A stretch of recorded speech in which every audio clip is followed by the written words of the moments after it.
সৎ গরু ও বিড়ালের গল্প। অনেক আগের কথা, সীতাপুর নামের এক গ্রামে শিবা নামের এক গোয়ালা ছিল। তার কাছে অনেক গরু ছিল। তাদের মধ্যে একটি ভালো আর সৎ গরু ছিল, যার নাম ছিল রূপা। রূপা সকাল আর বিকালে মোট 30 লিটার দুধ দিত। শিবা সেই দুধ গ্রামের ঘরে ঘরে নিয়ে বিক্রি করত। কিছুদিন পর রূপা একটি বাছুরের জন্ম দেয়। তখন শিবা বলে, এখন তুমি তোমার সব দুধ তোমার বাছুরকেই দিয়ে দিও না, আমার জন্য কিছু রেখো। অবশ্যই মালিক, সে আমার বাছুর। এ তো তোমার আর আমার জীবনের প্রশ্ন। একদিন শিবা দুধ এক জায়গায় নিয়ে রাখে আর পরে সে বিক্রি করতে যাওয়ার কথা ভাবে। যখন শিবা ফিরে আসে তখন একটি হাঁড়িতে দুধ কম দেখতে পায়। সে অবাক হয়ে যায় আর এদিকে সেদিকে তাকায়। সেখানে রূপা আর তার বাছুর ছাড়া কেউ ছিল না। যখনই শিবা দুধ রেখে দিত তার অর্ধেক উধাও হয়ে যেত। তাই শিবা ভাবে, যখন থেকে রূপার বাছুর হয়েছে তখন থেকেই অর্ধেক দুধ উধাও হয়ে যাচ্ছে। এই দুধ বাছুরটাই খাচ্ছে না তো, এর কারণে বিক্রি করার জন্য কিছুই পাচ্ছি না। এই কথা ভেবে শিবা বাছুরকে রূপা আর দুধ থেকে দূরে রাখতে শুরু করে, যার কারণে রূপার অনেক কষ্ট হয়। কিছুদিন পর রূপা শিবাকে জিজ্ঞেস করে, মালিক, আপনি আমার বাছুরকে আমার কাছ থেকে কেড়ে নিলেন, তার কারণ কি আমি জানতে পারি? আরে রূপা, তোমার বাছুর সব দুধ খেয়ে ফেলেছে আর আমি বিক্রির জন্য কিছুই পাচ্ছি না, আমার উপার্জনও কমে গেছে। এই কারণে আমি তোমাকে ও তাকে আলাদা রাখছি। কিন্তু মালিক, আমার বাছুর তো বেশি দুধ খায় না, আপনি ইচ্ছে হলে দেখে নিতে পারেন। রূপার এমন কথা শুনে শিবার মাথায় একটি বুদ্ধি আসে। পরের দিন যখন সে দুধ রাখতে আসে, সেখানে একটি সিসিটিভি লাগানোর কথা ভাবে এবং সেই মতো সিসিটিভি ক্যামেরা লাগায়। এরপর সে দুধ নিয়ে ক্যামেরার সামনে রাখে। কিছুক্ষণ পর এসে দেখে যে দুধ কমে গেছে। তখনই সে সিসিটিভি চেক করতে যায়। ওহো, তাহলে এই কথা, আমার দুধ কিছু বিড়াল এসে খেয়ে যাচ্ছে। আমি ভুল করে রূপার বাছুরকে দোষী ভাবছিলাম। এই বিড়ালদের তো আমি শিক্ষা দেব। এরপর থেকে শিবা রূপা ও তার বাছুরকে একসাথে রাখতে শুরু করে আর বিড়ালদের শিক্ষা দেওয়ার জন্য একটি বড় কুকুর পালতে শুরু করে। এতে করে রূপা আর বাছুরও খুশি আর শিবার ব্যবসাও ভালো চলে। শিকারী খরগোশ। অনেক আগের কথা, এক জঙ্গলে গিরু নামের এক খরগোশ থাকতো। সে তার পরিবারের সাথে একটি গর্তে থাকতো। গিরুর টমেটো খেতে অনেক ভালো লাগতো। সে তার পরিবারের সবাইকে টমেটো খেতে বলতো। এই নাও, আমি আরো টমেটো নিয়ে এসেছি। গিরুর ছেলে মুন্নার একদিন অন্য কিছু খেতে ইচ্ছে করছিল। বাবা বাবা, আমি টমেটো খেতে চাই না, আমি টমেটো খেয়ে খেয়ে বিরক্ত হয়ে গেছি। আপনি কি আমাদের জন্য অন্য কিছু আনতে পারেন না? হ্যাঁ বাবা, আমি এখন জঙ্গল থেকে কিছু শিকার করে তোমাদের জন্য ভালো খাবার নিয়ে আসছি।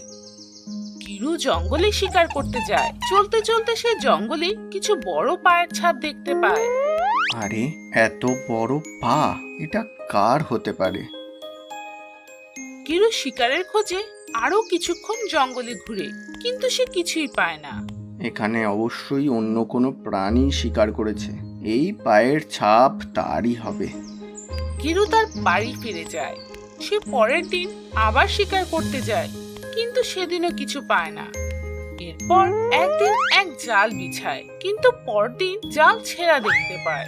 বিরক্ত হয়ে গিরু তার জাদুকর নানির কাছে যায়। না, অনেক হয়েছে। আমার নানির কাছে গিয়ে তার সাহায্য নেওয়া উচিত। আমাকে সাহায্য করো নানি। আমি এতদিন শিকার করছি কিন্তু কিছুই পাইনি, কোনো প্রাণীই পাই না। এই আমার জাল দেখো ছিঁড়ে গিয়েছে, আর এটা এভাবেই ছিঁড়ে যায়। আমি কি করব? আমার ছেলে টমেটো একদম পছন্দ করে না। সে টমেটো খেয়ে খেয়ে বিরক্ত হয়ে গেছে, তার অন্য কিছু খেতে ইচ্ছা করছে। গিরুর নানি তার জাদু দিয়ে গিরুকে একটি জাল বানিয়ে দেয়। এই জাল কেউ ছিঁড়তে পারবে না। গিরু খুশি হয়ে সেই জাদুর জাল নিয়ে চলে যায়। পরের দিন জাল বিছানোর পর সে সেখানে কিছু একটা চমকাতে দেখতে পায়। জাদুর জালের কাছে যে দেখে সেখানে সূর্য আটকে গেছে। আমাকে জাল থেকে বের করো, আহা আমাকে বের করো জাল থেকে। যদি তুমি আমাকে না ছাড়ো তাহলে সব সময়ের জন্য অন্ধকার হয়ে যাবে। গিরু তখনই জাল খুলে দেয় আর সূর্যকে বাইরে আনে। সূর্য রাগ করে গিরুকে আঘাত করে আর গিরু ব্যথা পায়। আমাকে মাফ করো, এভাবে আমি আর শিকার করব না। আমি ভেবেছিলাম আমার জাদুর জালে অন্য কোনো শিকার ফাঁসবে, তোমার কথা তো আমি ভাবিও নি। আমাকে মাফ করো। এরপর গিরু বড় ফল খুঁজে নেয় আর তার ছেলেকে খাওয়াতে নিয়ে যায়। নাও বাবা, অনেক ভাবলাম তোমাকে কি খাওয়াবো, আর শিকার করা যাবে না। আমি তোমার জন্য বিভিন্ন ধরনের ফল নিয়ে এসেছি, তুমি এগুলো খেতে পারো। ধন্যবাদ বাবা। পিনকুর লেজ। অনেক আগের এক জঙ্গলে পিনকু নামের এক খরগোশ থাকতো। পিনকুর তার ছোট লেজ একদম ভালো লাগতো না এবং সে সব সময় তার লেজ লম্বা করার স্বপ্ন দেখতো। একদিন সে জঙ্গলে ঘুরছিল। ওই কাঠ বিড়ালিকে জিজ্ঞাসা করি, কত লম্বা ও সুন্দর লেজ। যদি আমার লেজও লম্বা হতো কত ভালো লাগতো আমাকে, যদি হতো। পিনকুর মন খারাপ হয়ে যায়। তখনই তার বন্ধু চম্পু বাদর সেখানে আসে। কি হয়েছে বন্ধু, তোমার মন খারাপ কেন? চম্পু, তুমি তো জানো যে আমি আমার ছোট লেজ একদম পছন্দ করি না। আমি বিরক্ত হয়ে গিয়েছি। তোমার কাছে কি লেজ লম্বা করার কোনো উপায় আছে? শোনো পিকু, এমন ভাবতে হয় না। প্রভু সব প্রাণীদের তাদের প্রয়োজনের হিসাবেই তাদের লেজ দিয়েছেন। আমি গাছে থাকি তাই আমার লেজ লম্বা, আর তুমি মাটিতে থাকো তাই তোমার লেজ ছোট, যাতে তুমি শিকারীদের থেকে প্রাণ বাঁচাতে পারো ও দ্রুত দৌড়াতে পারো।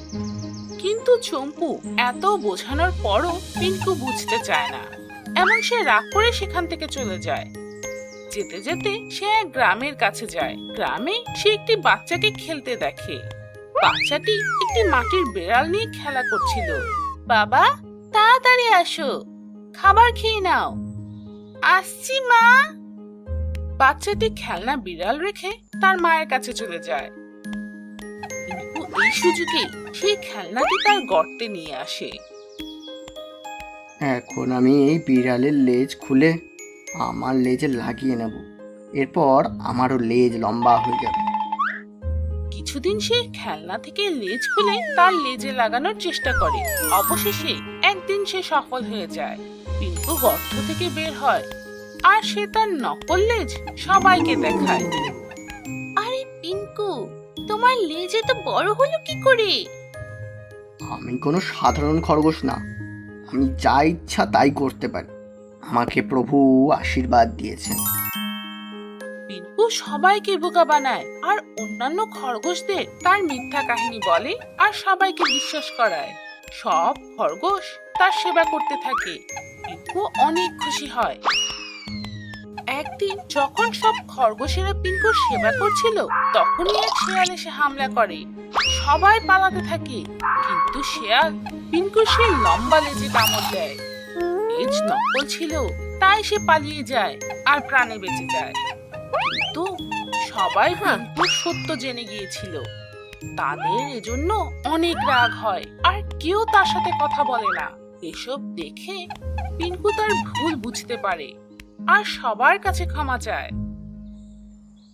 এক ছাগল তার ছেলে মনুর সাথে এক গ্রামে থাকতো। মনু অনেক দুষ্ট ছিল আর তার মায়ের কোনো কথা শুনতো না। একদিন মনু তার মাকে বলল, মা, আমি জঙ্গলে যাই। না বাবা, এমনটা করে না। এই জঙ্গল অনেক বড়, জঙ্গলে ভয়ানক প্রাণী আছে, তুমি কখনো জঙ্গলে যাবে না, ঠিক আছে? মনু মায়ের কথা শোনে না আর বাইরে যাওয়ার জন্য জিদ করতে থাকে। মা, আমি একটু পরেই ফিরে আসব, তুমি চিন্তা করো না, আমাকে জঙ্গল দেখতে দাও তো। মা মনুকে অনেক বোঝায়, কিন্তু মনু কোনো কথা না শুনে জঙ্গলের দিকে চলে যায়। সে যেতে যেতে জঙ্গলের ভেতর অনেক দূর চলে যায়। অন্ধকার হতে থাকে আর মনু রাস্তা হারিয়ে ফেলে। আরে আমি এ কোথায় চলে এসেছি? আমি ফিরে যাব কিভাবে? আমি কিচ্ছু বুঝতে পারছি না। আমি কোথায় আছি? মা, মা! মনু তার মাকে খুঁজে আর জোরে জোরে কাঁদতে শুরু করে। আশেপাশে রাস্তা খুঁজতে থাকে, কিন্তু সে সঠিক রাস্তা খুঁজে পায় না। এক চালাক শিয়াল তাকে সেখানে দেখে ফেলে। বাহ, এই ছাগল ছানা তো অনেক সুস্বাদু হবে। এ তো হারিয়ে গিয়েছে, মজা হবে অনেক। একে তো রান্না করেও খেতে পারবো, কাঁচাও খেতে পারবো। হা হা হা।